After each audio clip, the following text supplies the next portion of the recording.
This is the washing machine. This one on the left, on the right is the dryer machine. The step is open this door and place the sheets or clothes in it. Be mindful, don't let anything stuck the door. Put them in. Close the door. Second step, open this box. Place the detergent in this box. Detergent.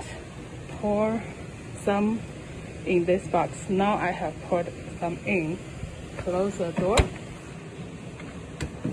Then first step is this power button. Wait for a minute and you can select the mode by turning this.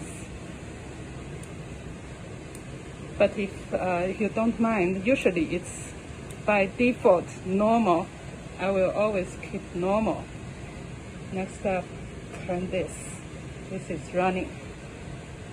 When this light is not blinking, it means it's running. And now the door is locked and it will run. Probably after 2 hours, it will stop.